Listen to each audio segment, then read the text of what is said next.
महाभूत पेरिशेबल है, चेंजेबल है, कॉम्प्रिहेंडेबल है, पेरिशेबल है। ये 5 महाभूतों का ये जो शरीर है ये नाशवान है, ये परिवर्तनीय है, ये नश्वर है। जो मेरे अंदर आत्म स्वरूप है वही सनातन है, वही। No audio. आपको ऑडियो नहीं आ रहा? Somebody wrote no audio. Can you listen me? It's fine. So ये जो शरीर है ये 5 महाभूतों का बना हुआ है, और 5 महाभूत का जो शरीर है वो मेरा है, मैं नहीं हूं। ये मेरी घड़ी है, मैं घड़ी नहीं हूं, मैं घड़ी नहीं हूं, ये मेरी घड़ी है। ये मेरा शरीर है, मैं शरीर नहीं हूं। और आप कभी मरेंगे नहीं, देह का अंत होगा। तो ये कोरोना के डर से हटिए। हाय ये हो जाएगा, इतने लोग मर जाएंगे। Death is a painful phenomena. 5 चीजें हैं हमारी लाइफ में, बर्थ, ग्रोथ, डिजीज, डिके और डेथ। हर आदमी का शरीर 5 चेंजेस से गुजरता है, बर्थ, ग्रोथ, डिजीज, डिके और डेथ। पहला बर्थ पेनफुल है, बर्थ बहुत पेनफुल है। जन संसार में जब भी कोई व्यक्ति आता है तो रोता हुआ आता है, इट्स अ पेनफुल फिनोमिना। लेकिन जीता तो रोता। जब तू आया जगत में जग हसे तू रोए, ऐसी करनी कर चले तू हसे जग रोए। ये भी अहंकार है कि मैं जब मरूं तो लोग रोए। क्यों रोए? तो birth painful, disease of course painful है, ग्रोथ पेनफुल है। जब ग्रोथ होती है तो डिजीज आती है। जब बच्चे के दांत निकलते हैं तो पेट खराब होता है। ग्रोथ हो रही है, बच्चे के दांत निकल रहे हैं लेकिन उसका पेट खराब होता है। बर्थ, ग्रोथ, डिजीज पेनफुल है, ग्रोथ भी पेनफुल है। पहले दिन नए कॉलेज जाना, पहले दिन नए स्कूल जाना, पहले दिन शादी के बाद नए घर जाना, कुछ भी चेंज, नया घर शिफ्ट करना, pain, change is painful. Birth, growth, disease, decay ये पेनफुल है। डेथ पेनफुल नहीं है। मृत्यु का विचार पेनफुल है, दुखता है। मौत का एक दिन मयस्सर है जमाने में, मौत का एक दिन मयस्सर है जमाने में, नींद क्यों रात भर नहीं आती। उसके थॉट से रात भर हम सो नहीं पाते। तो मृत्यु पेनफुल नहीं है, उसका थॉट पेनफुल। तो ये 5 महाभूतों का जो शरीर है ये शरीर यही रहना। आप नहीं मरोगे, आप कभी नहीं मरोगे। आप दूसरा शरीर, मन, बुद्धि, चित्त, अहंकार देहांत के बाद दूसरा शरीर ले लेगा। और आत्मा कोई शरीर बदलती, नए नए रूप धारण नहीं करती, क्योंकि वो सनातन है, अजर है, अमर है, अविनाशी। उसने अलग अलग नाम रूप दे दिए गए हैं। तो ये शरीर कैसे बना, इस पे चर्चा। श्लोक नंबर 12 पे हम डिस्कस कर रहे हैं ये शरीर कैसे बना। श्लोक नंबर 13 पे डिस्कशन होगा ये मन, बुद्धि, चित्त, अहंकार कैसे बने। और श्लोक नंबर 14 पे डिस्कशन होगा कि ये कारण शरीर कैसे बना। तो 3 शरीर है हमारे पास। आई रिपीट, हम 2 चीजों से बने हुए, जड़ और चेतन। सांख्य के योग में कपिल मुनि जी ने बताया हर आदमी 2 चीजों से बना, जड़ और चेतन। चेतन मीन्स आत्मा, वो सब में एक है। एक नूर से सब जग उपजा, कौन भले कौन बनते। आत्मा सब में एक है, अविनाशी है, वो चेतन है। दूसरा है जड़। जड़ 3 शरीरों का बना हुआ है। ये जो जड़ है, मैटर 3 शरीरों का बना हुआ है। 3 बॉडीज है, the gross body, the subtle body, the causal body. स्थूल शरीर, सूक्ष्म शरीर और कारण शरीर। तो 12वें श्लोक में बात कर रहे हैं स्थूल शरीर की। तो ये स्थूल शरीर कैसे बना उस पर मैं प्रेमा को बोलूंगा। 12वां श्लोक दोबारा वो पढ़े और हम उसको एनालाइज करेंगे कि स्थूल शरीर कैसे बना। एक बार ही पढ़े और उसकी इंग्लिश ट्रांसलेशन भी करें। पंजीकृत महाभूत संभवं कर्म संज्ञितं शरीरं सुख दुःखानां भोगायतनमुच्यते. The gross body, home for experiencing pleasure and pain, is acquired from past actions. It is constituted of the great elements which have gone through Panchikarana, pentamerous self-division and mutual combination. प्रारब्ध के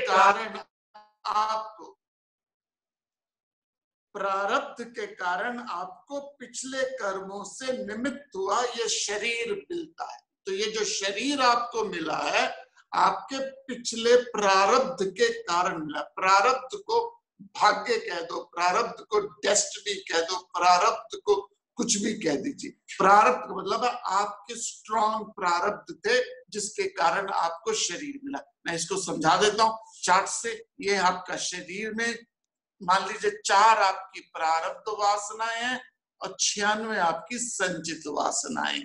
ये हमारा proportion होता है। तो प्रारब्ध वासना जो है वो आप में चॉइस नहीं है, आपके पास चॉइस नहीं है। You have to go through your experiences. प्रारब्ध वासना वो है जो चूज करती है आपका शरीर, जो चूज करती है आपका मन, जो चूज करती है आपकी बुद्धि।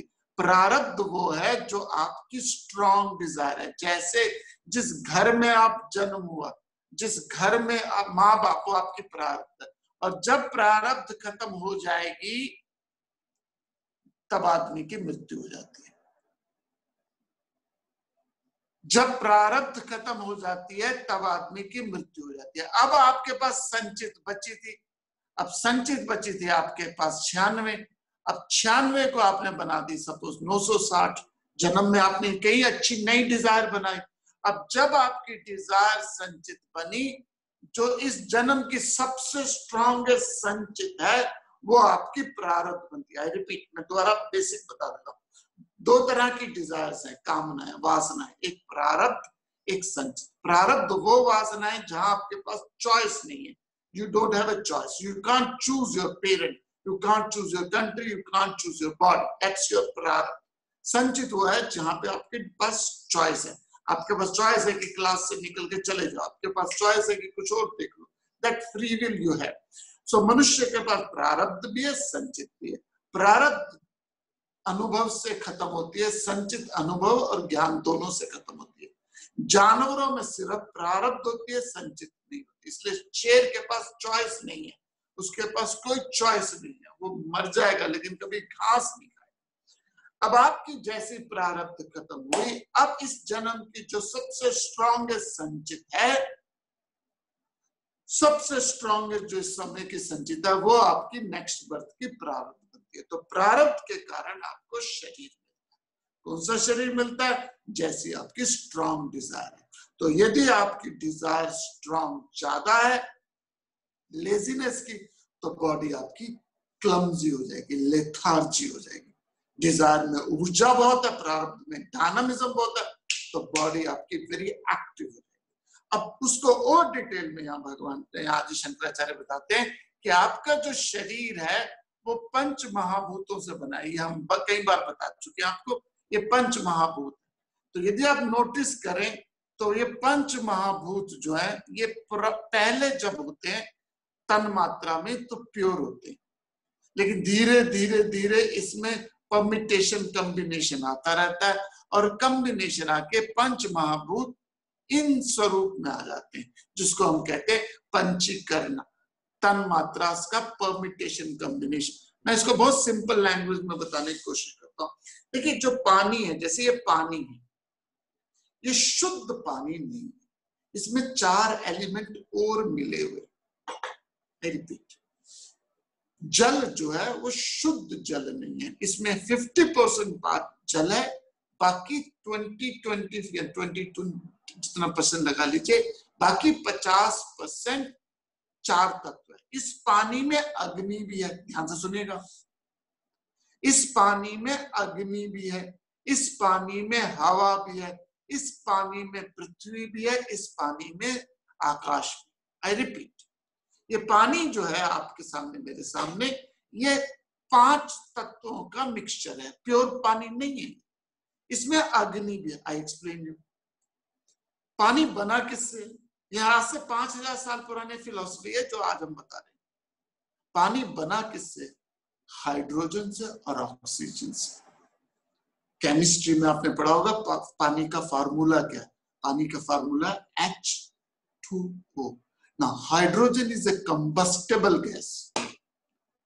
ध्यान से सुनिएगा, ये साइंटिफिक माइंडेड लोगों के लिए आत्मबोध, दिल वाले लोगों के लिए नहीं, इमोशनल लोगों के लिए नहीं, उन लोगों के लिए नहीं जो आंख में आंसू भर के हे माँ, हे प्रभु, हे प्रभु। ये लॉजिक, और लॉजिक है तो आप विचार कीजिए। भावनाओं को थोड़ा सा भाव मत दीजिए, भावनाओं को जो थोड़ा सा भाव मत दीजिए, थोड़ा विचार विमर्श कीजिए, मैथमेटिक्स की तरह।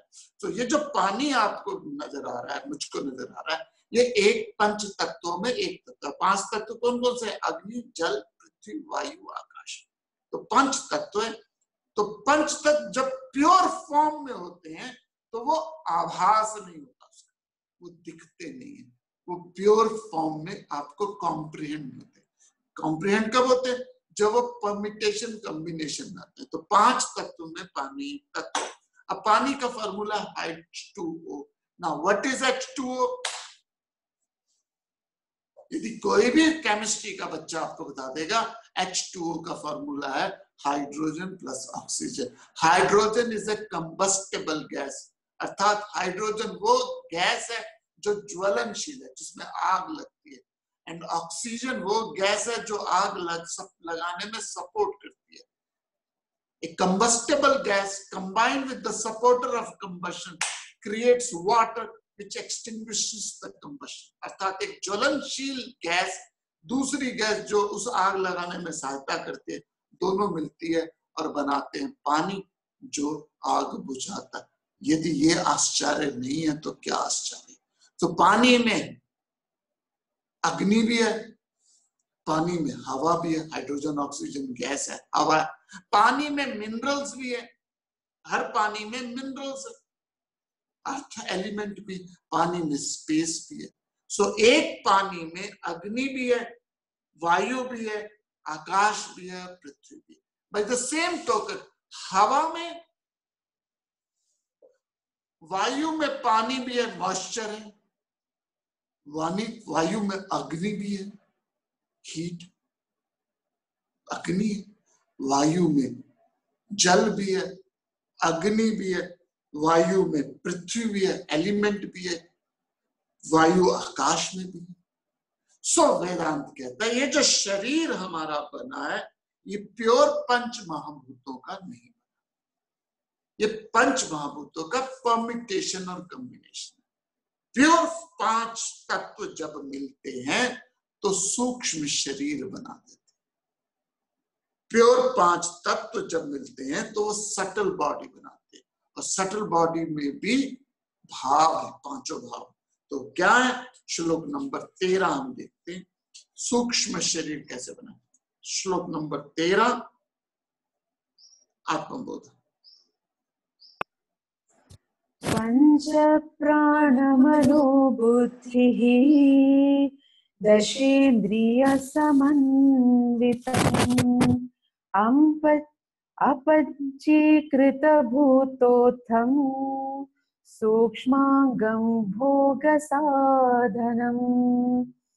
पंच प्राणमनो बुद्धिः दशेन्द्रिय समन्वितम् अपंचीकृत भूतोत्थं सूक्ष्मांगं भोगसाधनम्।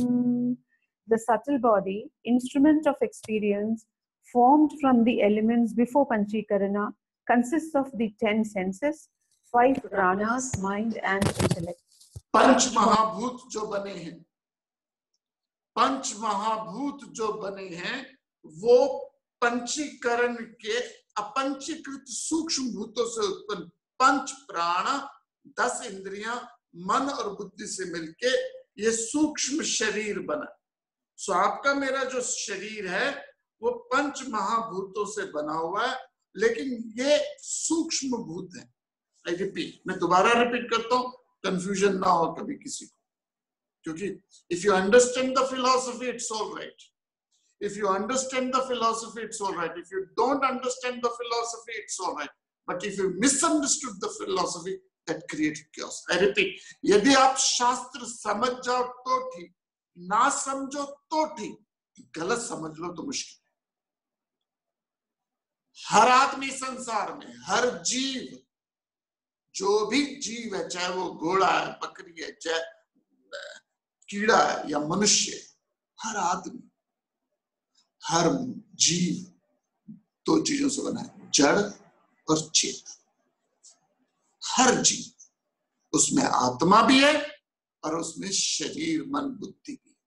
हमारा मन बुद्धि मैनिफेस्ट ज्यादा होता है, प्रकट ज्यादा होता है। जानवरों का मन बुद्धि थोड़ा सा डॉर्मेंट होता है, लेकिन उनमें भी क्रोध होता है, उनमें भी इच्छाएं होती है, लेकिन वो जितनी ज्यादा प्रेडोमिनेंट नहीं होती, सेट पैटर्न पे होती है।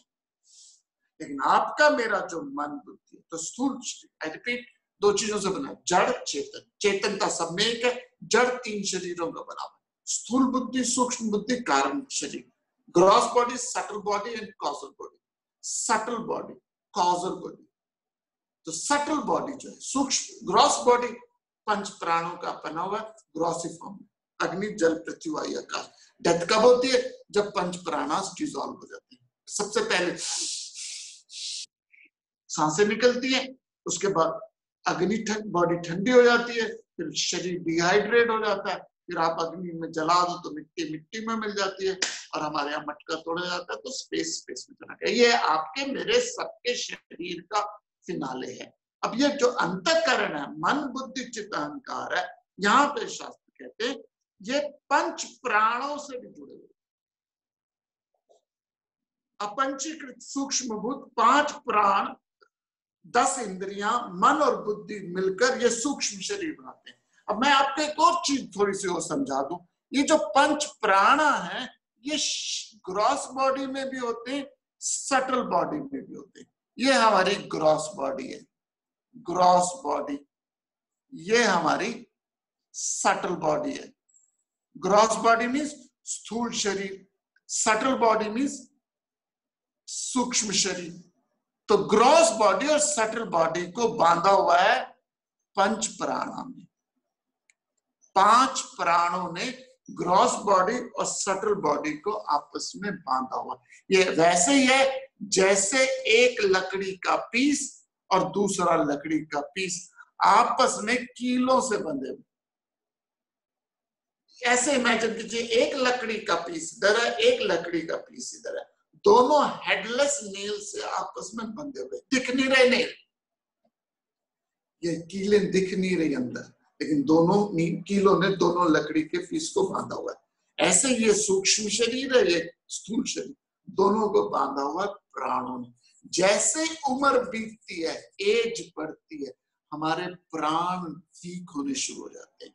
जैसे ही मैं दोनों लकड़ी के पीसेस को हिलाऊं तो जो अंदर की कीलें हैं वो ढीली होने लग जाती है, वो लूज होने लगती है। जैसे ही हमारी उम्र बढ़ती है, ग्रॉस बॉडी और सटल बॉडी को बीच में बांधा हुआ है प्राणों ने, और प्राण धीरे धीरे वीक होते हैं। पंच प्राणों में आता है देखना, स्मेल, सुनना, स्मेल करना, टेस्ट करना।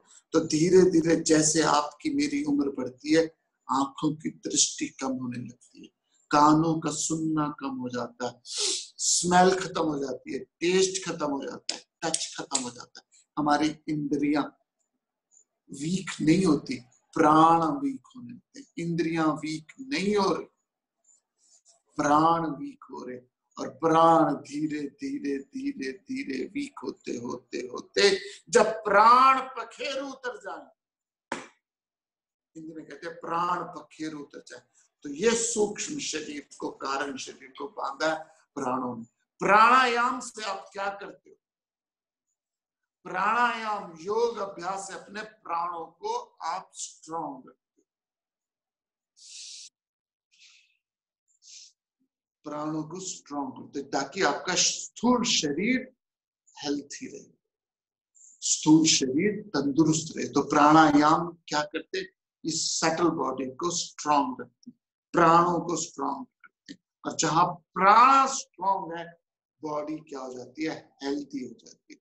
जहां प्राणा वीक है,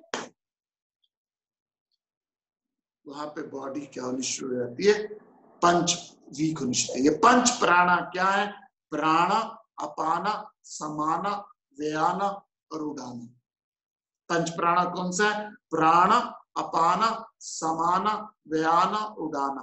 perception, excretion, digestion, circulation and thought absorption. I repeat, पहला प्राण है परसेप्शन, आंख है, नाक है, ये 5 प्राण इंद्रियां जो आप देख रहे हो, टच कर रहे हो, स्मेल कर रहे हो, टेस्ट कर रहे हो, इसे प्राणा कहते हैं। दूसरा अपाना, एक्सक्रीशन, जिसे मल और मूत्र द्वार से आपका एक्सक्रीशन निकलता है, आपका मल पर गंध निकलता है। तीसरा समाना, डाइजेशन, बच्चा कंकड़ हजम पत्थर हजम होता है, कुछ भी खिला दो डाइजेस्ट हो जाता है। तभी तो कोरोना में बच्चों के डेथ नहीं हो रही, बड़ों की हो रही है, क्योंकि हमारा डाइजेशन, हमारा फिजिकल सिस्टम वीक हो जाता है। जितना आप ओल्ड होते रहोगे, उतने प्राणास आपके वीक होते रहेंगे। सो आपका अपाना, एक्सक्रीशन खराब होता है, आपका डाइजेशन सिस्टम कम हो जाता, वीक हो जाता है। इसलिए आप किसी भी बुजुर्ग के बेड के पास देख लो क्या क्या पड़ा होता है। किसी की बुजुर्ग के बेड के पास देख लो क्या पड़ा होगा। किसी भी टीनेजर के बेड के पास देख लो क्या पड़ा होगा। टीनेजर के बेड के पास चिप्स स्कूप पड़े होंगे, और बुजुर्ग के पास क्या पड़ा होगा, जेलोसिल, हाजमोला, वो क्या होता है जो चलते समय भूरा भूरा सा होता है, जो पेट साफ करता है सारा का सारा। क्यों होता है, उसके टेबल के पास पड़े होते हैं, वो रोज एक खाता है। क्यों खाता है, क्योंकि उसका एक्सक्रीशन खराब हो गया, उसकी कायम चूरन कायम चूरन, थैंक यू वेरी मच। वो कायम चूरन लेके बैठा होता है, हाजमा क्यों बैठा हुआ है, सवेरे सवेरे मैं नहीं आ सकता। क्यों नहीं आ सकता, नहीं मैं थोड़ा बिजी होता हूँ सवेरे सवेरे। क्यों बिजी होता है, you understood what I am trying to tell you. So हम सब लोगों की लाइफ में डाइजेशन वीक हो जाता है, एक्सक्रीशन वीक हो जाता है, रक्त का प्रवाह वीक हो जाता है, सर्कुलेशन वीक हो जाता है, व्याना, प्राणा, अपाना, समाना, व्याना, सबसे इंपॉर्टेंट बात है उड़ाना, नए थॉट एब्जॉर्प्शन कम हो जाती है। एक बच्चे को फ्रांस भेज दीजिए, 10 साल के बच्चे, 10 साल के बच्चे को फ्रांस भेज दीजिए, 6 महीने में फ्रेंच सीख जाएगा। नए थॉट्स को बहुत जल्दी एब्जॉर्ब करते हैं यंगस्टर।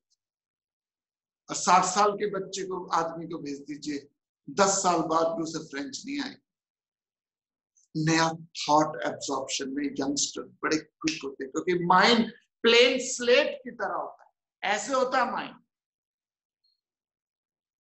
माइंड प्लेन स्लेट की तरह, इस पे कुछ भी लिख दीजिए एकदम प्रिंट हो जाएगा। लेकिन बहुत ज्यादा लिख दिया गया हो, बहुत ज्यादा लिख दिया इस स्लेट पे, अब आप इस पे कुछ और लिखें तो परसीवेबल नहीं होता। क्यों नहीं होता, क्योंकि ऑलरेडी माइंड में बहुत ज्यादा क्या पड़ा हुआ है, थॉट एब्सॉर्प्शन पड़ा हुआ है। तो जितना आप यंग होते हैं, उतना आपका थॉट एब्सॉर्प्शन ज्यादा। ये पंच प्राणा है, और ये पंच प्राणा का सटल बॉडी और ग्रॉस बॉडी में लिंक है। इसलिए प्राण पखेर उतर गए, इसके प्राण चले गए।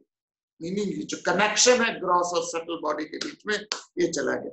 और 10 इंद्रियां हैं, 5 इंद्रियां कर्म इंद्रियां, 5 ज्ञान इंद्रियां, और ये 10 इंद्रियों का कनेक्शन आपके माइंड के साथ है। माइंड में जब तक कनेक्शन है, परसेप्शन है, जब तक माइंड से कनेक्शन है, आपको देखना, चुनना, समझना, सुनना चलता है। जैसे ही माइंड से कनेक्शन खत्म हुआ, आपको सुनाई नहीं देता। फॉर एग्जाम्पल, आप सोए हुए हो, वाइफ आती है, अपनी अलमारी खोलती है, फोर्थ प्राणा, पहला प्राणा, दूसरा अपाना, तीसरा समाना, चौथा व्याना। व्याना मीन्स रक्त प्रवाह, सर्कुलेशन। सो आप सो रहे हो, आपके कान तो खुले, आपके कान, आंख तो आप चलो बंद करके सो जाते हो, कान तो आपके खुले। वाइफ आती है, अलमारी खोलती है, अपना कपड़े निकालती है, अलमारी बंद करती है, दरवाजा बंद करके चली जाती है। You don't hear that voice. क्यों नहीं सुनते आप वो आवाज? मुझे सबसे ज्यादा हैरानी होती है लाइफ में कि आदमी इतनी जोर से खराटे मारता है, उसको नहीं सुनाई देती। It's a wonder of wonder. I don't have anything incredible than this. 4 कमरे छोड़ के जो दूसरा कमरे वाले, उनको आपके खराटे सुनाई दे रहे, आपको नहीं सुनाई दे रहे। क्यों? क्योंकि आप इंद्रियों का कनेक्शन मन से, और नींद में मन का कनेक्शन दूर है। ये प्राणों को वीक कर देते, नर्व्स को वीक कर देते। यही है नींद की गोलियां, यही है शराब। आपके ब्रेन नर्व्स को नम कर देती है ताकि आपको कॉन्सेप्ट सोचने का आता ही नहीं। सो मन का कनेक्शन है बॉडी के साथ। तो जितना प्राणा मन के साथ जुड़े होंगे, उतना आपको परसेप्शन ज्यादा होगा। तो ये 5 कर्म इंद्रियां, 5 ज्ञान इंद्रियां, ये मन के साथ जुड़ी है, और मन के साथ जुड़े होने के कारण perception, excretion, digestion, circulation and thought absorption, ये बुद्धि सूक्ष्म शरीर के कारण बनती है। अब पंगा यही है, अब आप थॉट को वैल्यू नहीं देते उतना, परसेप्शन को ज्यादा वैल्यू देते। ये प्रॉब्लम है। हम जो दिखता है वो बिकता है, जो दिखता है वो बिकता है। बॉडी ज्यादा दिखती है, उस पर ज्यादा कंसंट्रेट किया जाता है। विचार क्रिएट करते हैं बॉडी को, उसको हम ध्यान नहीं देते। और जब बॉडी को प्रॉब्लम होती है तो उसको एक जुगाड़ करना शुरू करते। सो थॉट एब्सॉर्प्शन जो है वो सटल बॉडी का आइडिया है। बॉडी जो है स्थूल है, मन, बुद्धि, चित्त, अहंकार सूक्ष्म है। लेकिन इस स्थूल सूक्ष्म का कारण क्या है? अब आप स्थूल शरीर ग्रॉसेस्ट है, ग्रॉस बॉडी, उसका कारण है सूक्ष्म शरीर। सूक्ष्म शरीर में मन, बुद्धि, चित्त, अहंकार है।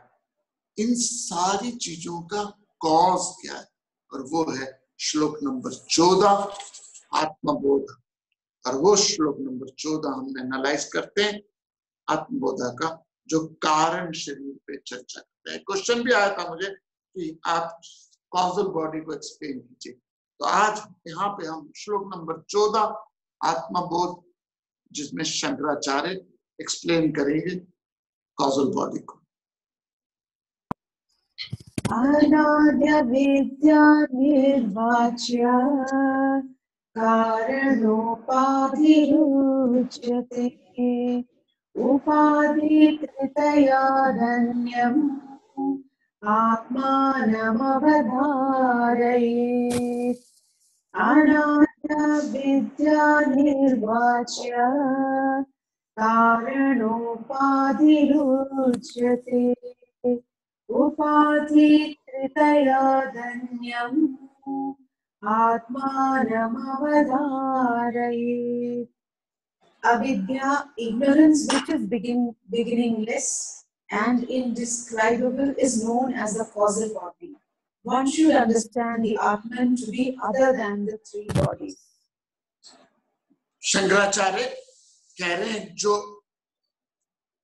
जो कारण शरीर है अनिर्वाच्य है, बिकॉज ह्यूमन कॉम्प्रिहेंशन से ऊपर है। जस्ट एक मिनट, मैं इसकी ट्रांसलेशन भी ले लेता हूँ मेरे पास। नहीं, मुझे बस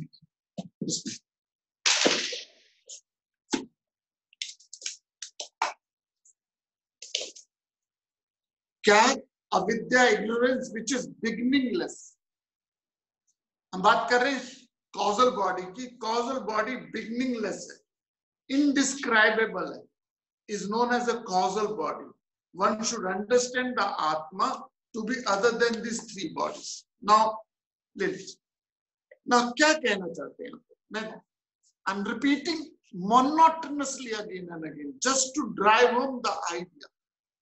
ये आइडिया समझ लीजिए, क्योंकि कंफ्यूजन बहुत है संसार में और किस संस्थाएं नहीं समझाती ये fundamental basics of philosophy.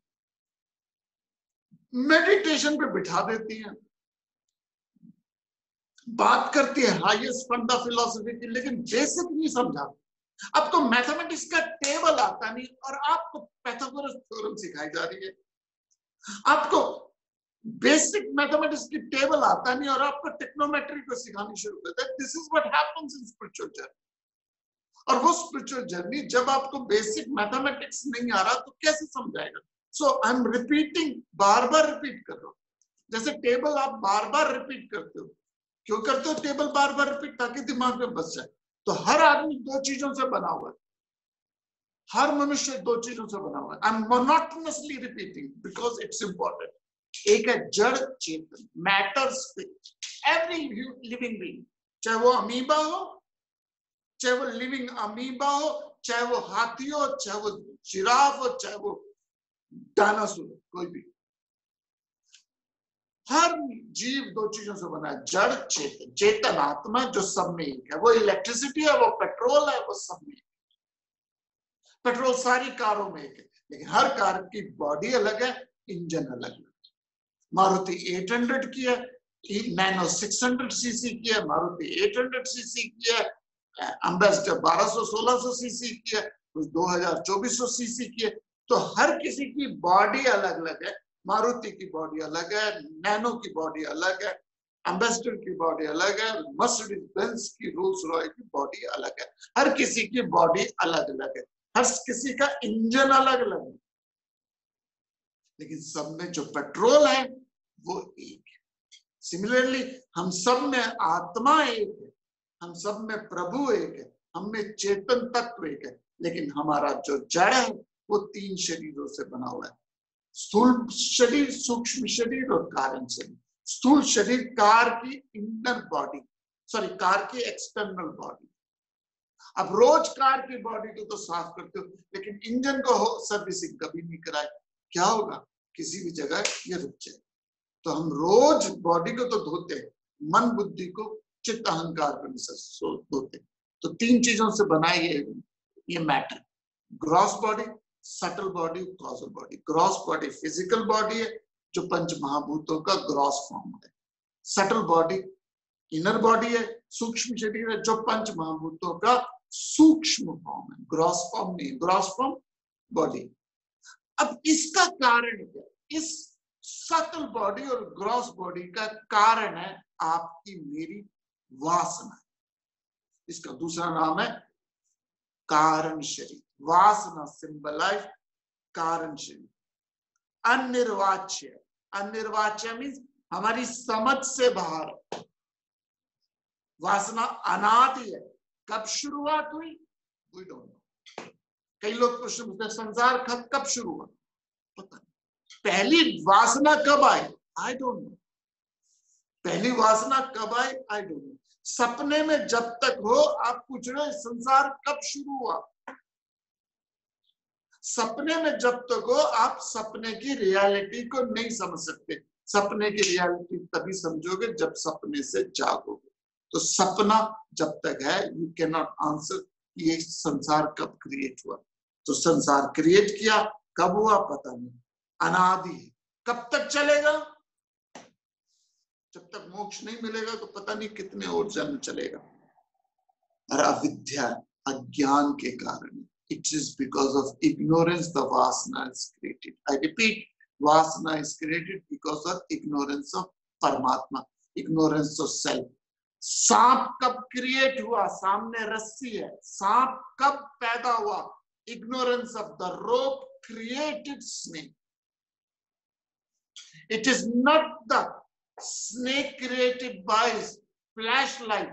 Snake is created because you are ignorant of the rope. Or as long as you are ignorant of the rope, snake is created. तो जब तक आप उस आत्म के अज्ञान हो, इसलिए इस बुक का नाम क्या है? आत्मबोध। जब आपको उस आत्मा की, सेल्फ की, परमात्मा की, उस प्योर तत्व का जैसे ज्ञान हो जाएगा, संसार डिसॉल्व हो जाएगा। जैसे ही रस्सी का ज्ञान हुआ, सांप डिसॉल्व हो गया। सांप की क्रिएशन क्यों है?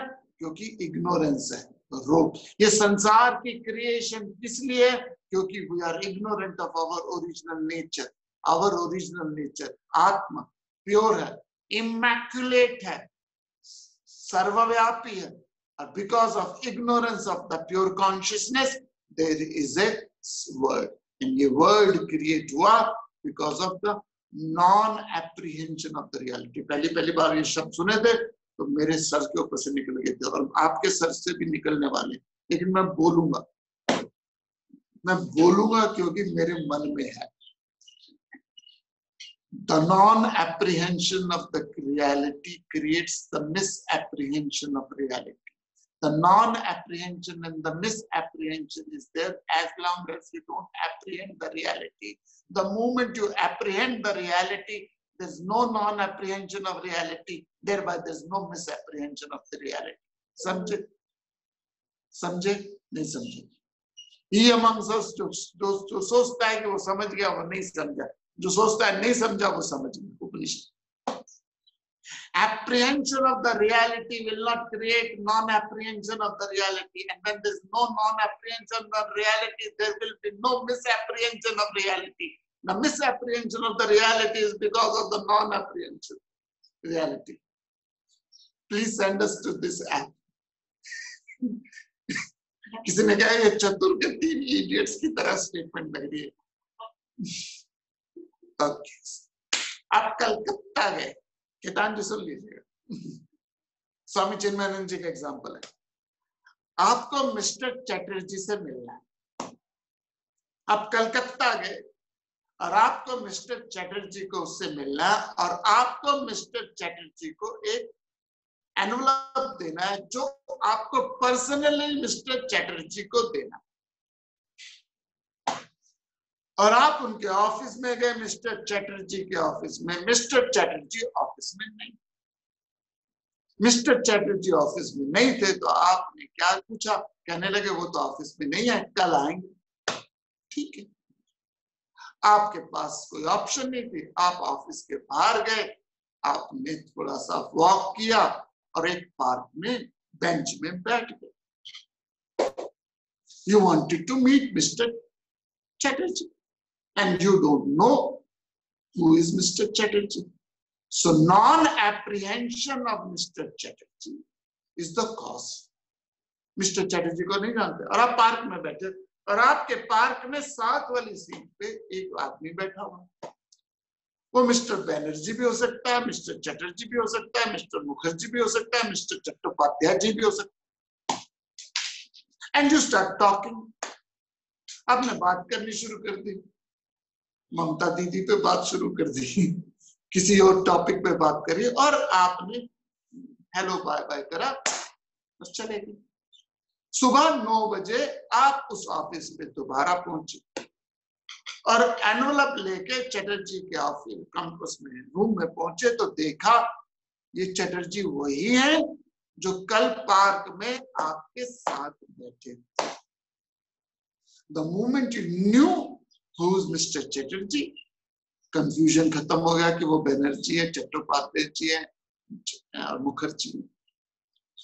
So the non-apprehension of Mr. Chatterjee created Mr. Banerjee, Mr. Chattopadhyay ji, Mr. Mukherjee.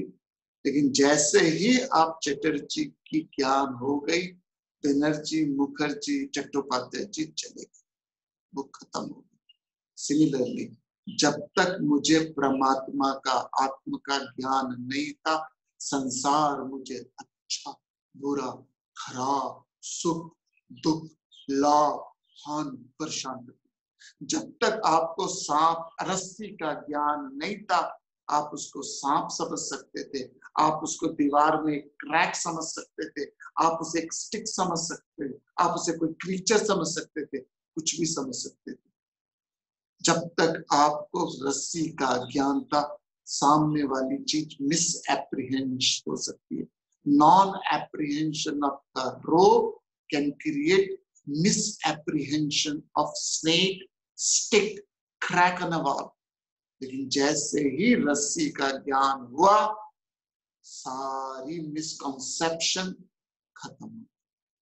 तो ये प्रॉमिस है आत्मबोध का, जैसे ही आपको ब्रह्म ज्ञान हो जाएगा, आत्मबोध हो जाएगा, ब्रह्म का ज्ञान, आत्मा का ज्ञान हो जाएगा, तो ये वासना जो अज्ञान है उसके कारण न शरीर बनेगा, न मन बनेगा, न बुद्धि बनेगी, ये डिसॉल्व हो जाएगी।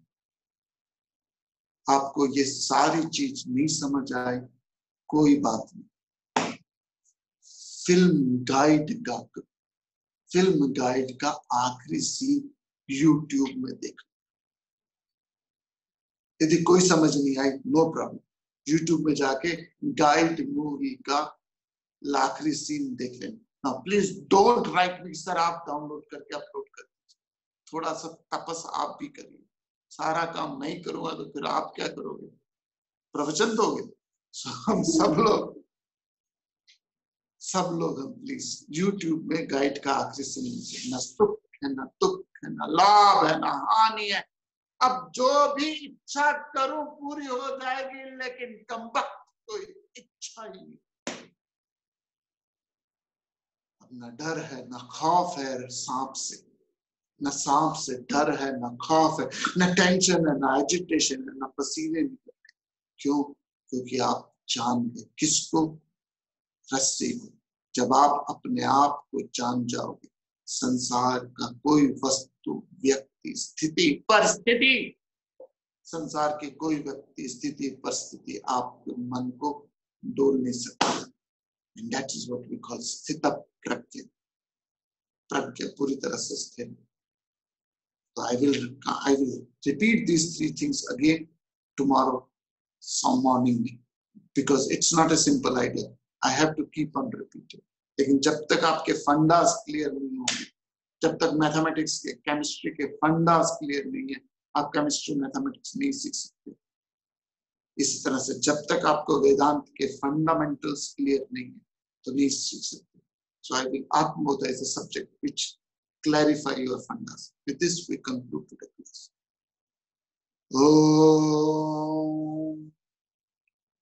Om Purnamada Purnamidam Purnat Purnamudachyate Purnasya Purnamadaya Purnamevavashishyate. Om Shanti Shanti